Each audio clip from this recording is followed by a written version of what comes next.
Welcome to Abstract Essay, where the essay shape thoughts by in depth, and every conversation explores the art of thinking beyond the obvious. And today I have my special guest.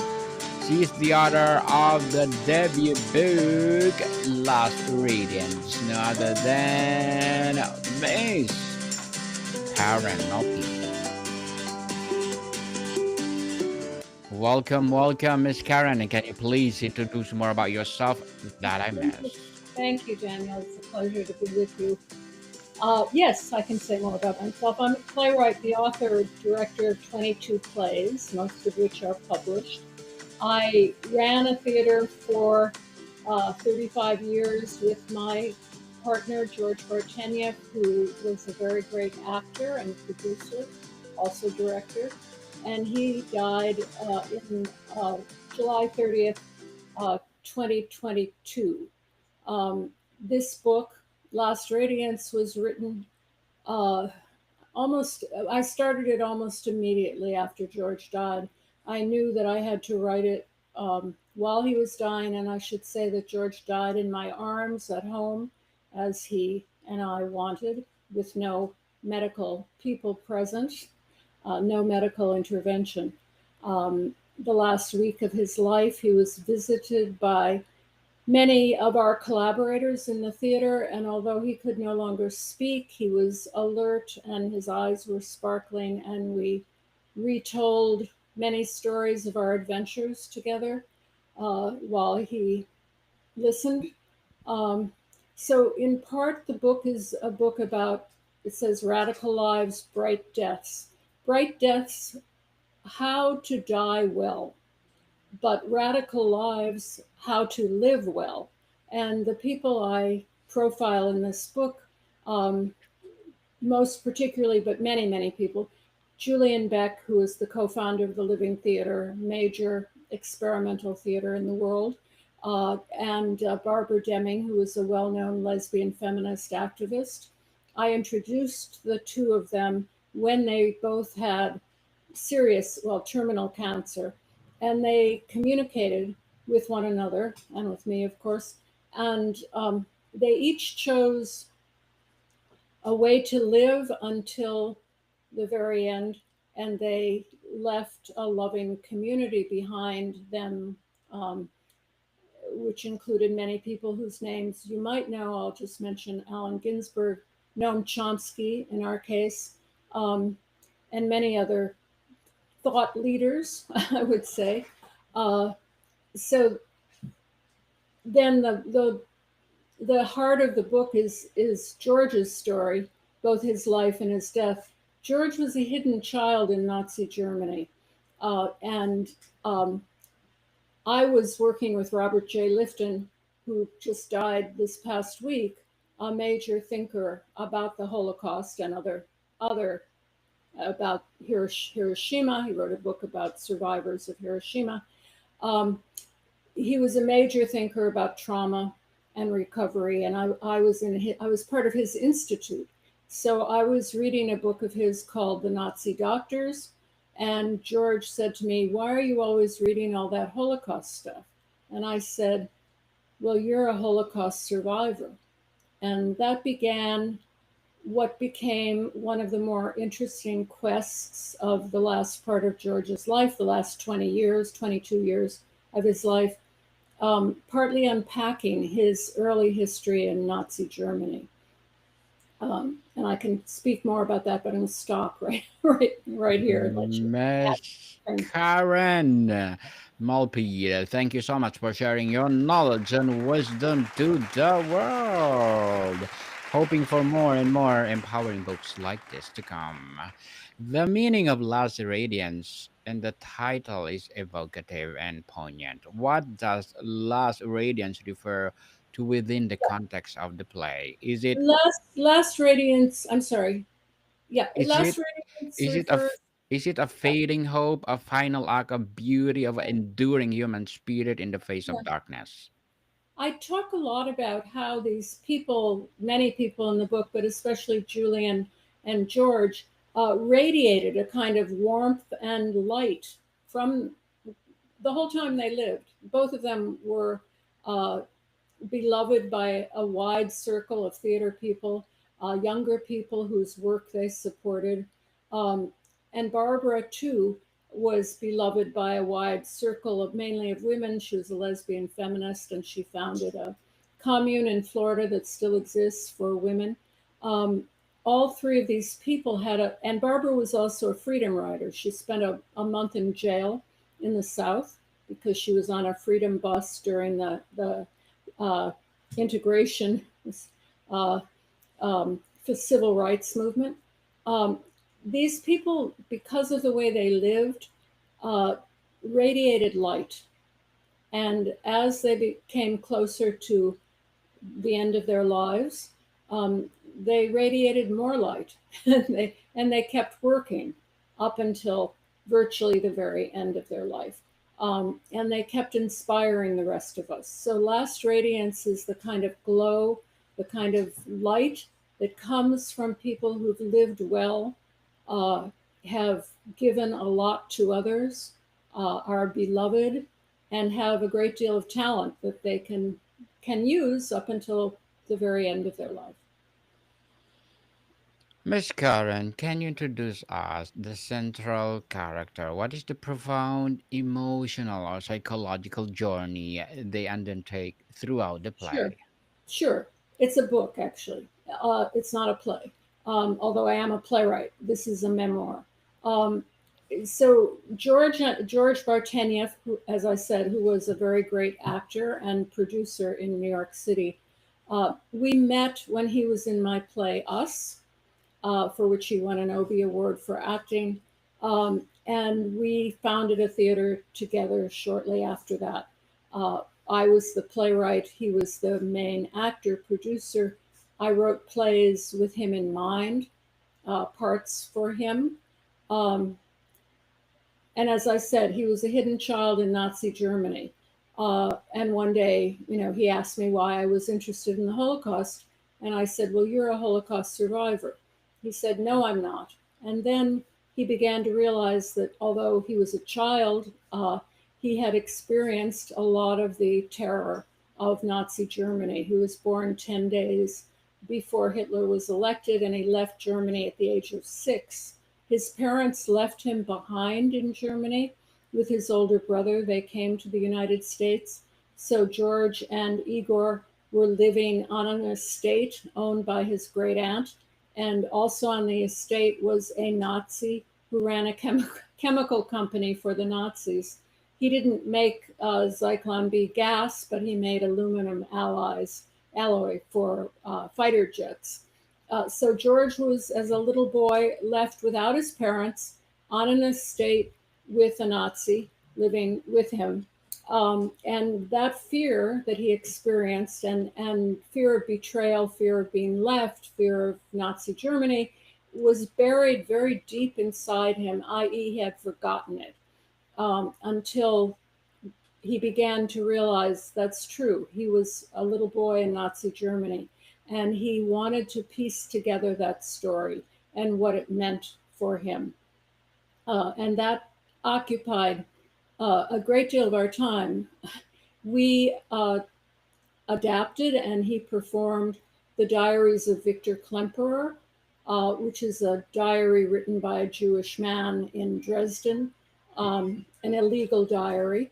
He would have been killed if the Nazis had found it. It's a major work of Holocaust literature, and we adapted it for the stage. George performed it for many years on tour in this country and also in Europe. Um, so much of his and also we performed a new version of it after Donald Trump was elected the first time. um, we performed a short version in people's living rooms that dealt with just 33 to 36, which were the early years of Hitler, the early years of Nazism, which had a lot of parallels to that time, that period, and have also a lot of parallels to this time that we're now again in a Trumpian world. Um, yeah. So, Miss Karen, how does your memoir explores the ways people care each other? The way people what each other care for, Care each other. care for each other. Yes. Yes, well, the book is all about. I attended um, the illness and the deaths, first of my father, who died of cancer when I was 19, then of Julian Beck, who died at 65 in 1985, um, and was an exemplary person. Um, and then, of course, of George, who died in my arms in July of 2022. Um, how did I care for them? Uh, with compassion. Um, as artists, we were all artists making work. The play in which George and I met was dedicated to Julian and to a friend of Julian's, Jean Genet, a very great playwright from France. And so the story is the story of art and compassionate life. I should say we are all pacifists. Everybody in the book is a nonviolent activist, meaning we have opposed all kinds of injustices and wars. We've all been arrested. We've all spent time in jail. We've all committed ourselves to nonviolence. Miss Karen, does your memoir feature conversations between different generations? If so, what is the nature of this dialogue?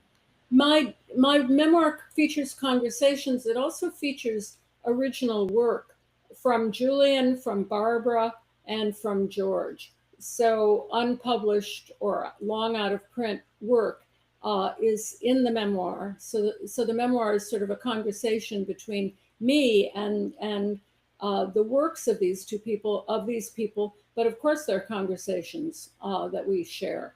Yes. So, how did you approach the dialogue to balance poeticism with the raw, authentic feel necessary for the theater of Well, witness? this is a memoir, so it's not a play, and therefore it's not written in dialogue, um, as plays are written in dialogue. It's a work of creative nonfiction. Uh, there are there is some dialogue in the book that I capture, dialogue between me and Julian and Allen Ginsberg, um, dialogue between me and Noam Chomsky, between me and George and Noam Chomsky and other people. Yes, so there is dialogue, but mainly the book is written in prose, in a kind of poetic prose, if I may say. How did you navigate the challenges of addressing weighty, potentially distressing themes without succumbing to despair? Well, I think my subjects were so extraordinary, such extraordinary people. And they lived so well and so fully. And they had so many people who loved them that it was easy not to fall into despair, even though, of course, my grief when George died, my grief when Julian died, but especially when George, my husband and partner, died, was enormous. Um, and I talk about community. I talk about Julian's funeral and how we buried him. Uh, we, bur- there, we buried him with our own hands, with shovels. Um, I talk about scattering George's ashes at the Bread and Puppet Memorial Grove. So, community is what uh, the community around me, because these people were so beloved, is what sustained me. We all die, obviously. How we die, I think, is a reflection of how we lived. And these were good deaths. These were people who were conscious until the very end, surrounded by love, surrounded by stories, surrounded by laughter and music, and memories. Um, and although I was in enormous grief after George died, he died I said to him, "You will never be alone." And as I said, he died in my arms. And George's last words were, "That was good," which That was good for that was good. sure. Yeah. So, Miss So Karen, Miss Karen, as an author, what are your short-term and long-term goals? Hmm. as an author, one wants to write. So I'm about to publish this book. I'm also about to publish a collection of 4 of my full-length plays and 1 short play. So my first sort of focus is telling the world about these books, and there are a number of events in New York, live events. Um, and then I have an idea for a play that I want to write that I won't talk about because it's a very incipient idea, just in my 2 possible plays actually. I have a theater waiting for a play of mine, a theater in Santa Monica, California, that wants to do my new play, which isn't written yet. So my next goal, other than talking about these books and doing readings from the books and celebrating their publication with my colleagues, uh, my next goal is to write again. Looking forward for that next book, Miss Karen, and good luck to your goals and looking forward for more success. And what will be your piece of advice for those people out there who want to be an author like you? For people who want to An author be, too. be an author too, well, I mean, writers write and they rewrite. Writing is rewriting. So Yes. my piece of advice is to write and also to read. Obviously, one can't be a writer unless they read great writing, right? So writing, people sometimes think they can write without reading, but of course that's not possible. So I would say find the authors that you love and read their work in depth. Um, and when you sit down to write your book, have an idea of its arc, of its beginning and its end. What is the journey you want to take people on? Um, and then you begin slowly and with much rewriting to create that journey. But if you don't have the idea of the journey, then you cannot create it. Thank you for that advice, Miss Karen. And can you please recommend a book or books that influence your journey? That what? Influence your journey.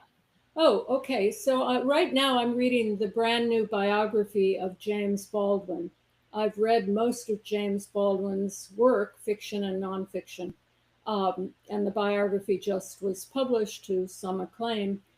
James Baldwin is a very great American author, um, and he has a lot to a lot of a big part of his of the biography that I'm about halfway through it, but a big part of the early part of the biography is his struggle writing his early novels, and especially the novel Another Country, which is a novel of his that I very much love.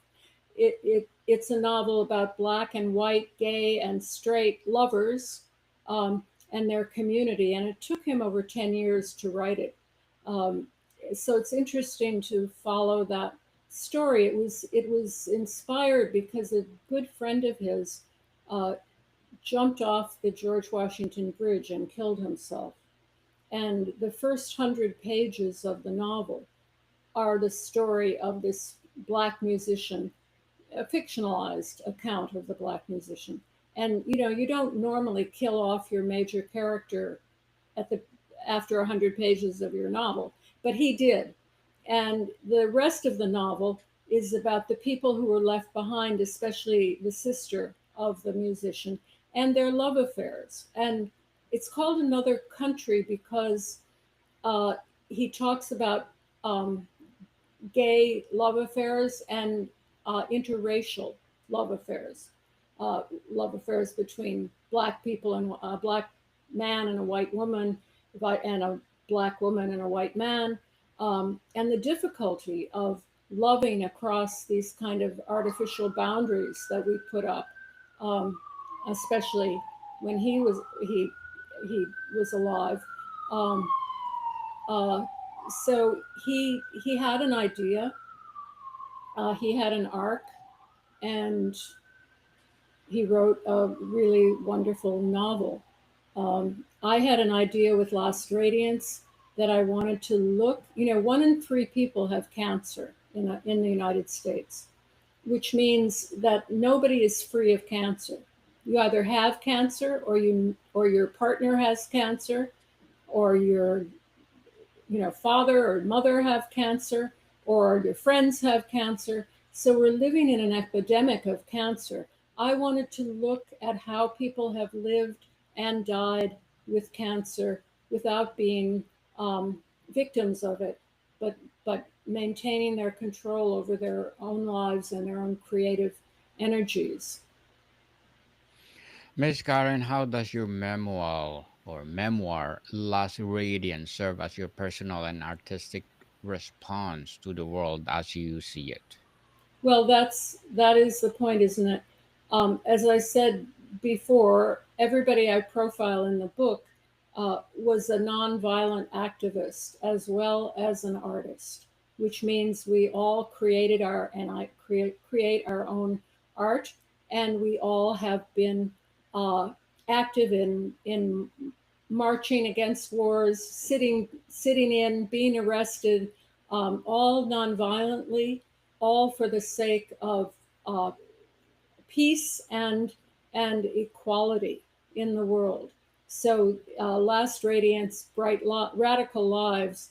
Um, these are artists, including me, who've made works of art that we hope are lasting and have an impact on other people. And we also have put our bodies on the line to create a world of nonviolence where where people do not resort to violence to address their hurts or their desires, right? Um, yeah. So, Miss Karen, before we wrap up our discussion for today, I'm inviting you to please do listen to my other podcast, people. My other podcast, because my abstract essay is already in fifth season, abstract poetry in second season, and my book 101 review in fifth season too. Comedy 101 in second season, and my book 101 on my food 101 in its fifth season as well. Geography 101 in fourth season, and my BB podcast. Law 101 and Mental Health 101. Love Letters in third season, and Movie 101 Review and Music 101 in fourth season, and Science 101 and Sex 101 in its first season. Please listen I to should them. say there's a lot of sex in my memoir. Oh, wow. Let's A lot of check that sex. one. There's a lot of Yes. sex. Yes. So, Awesome. Awesome. So, Miss Karen, ultimately, what is the source of the radiance in the title? What is the world this love. play continues to shine? Love is the source of radiance. A lot of memoirs are written about people who are terribly unhappy, or are drug addicted, or whatever. A lot of memoirs are about pain and how you know uh, grow through pain. My memoir is about love, and there's a tremendous amount of love, sexual but also spiritual love, love for the world, love for art, love for one another, uh, love of life. Love of life, indeed. And thank you so much for sharing your knowledge and wisdom to the world, Miss Karen. And can you please invite our listeners to support Lost Radiance? Thank you, my pleasure. So, where do you usually buy your Lost Radiance, Miss? You can buy it from any bookstore. You can order it from any bookstore. You can order it directly from the publisher, which is Vine Leaves Press, but you can order it from Barnes and Noble. From any of your booksellers can order it. Yes, people, let's support Miss Karen Malpede because if you support her, for sure, more and more empowering books like this to come. So, Miss Karen, thank you so much for your time. Thank you so much, Danny. More to come, people. See you soon.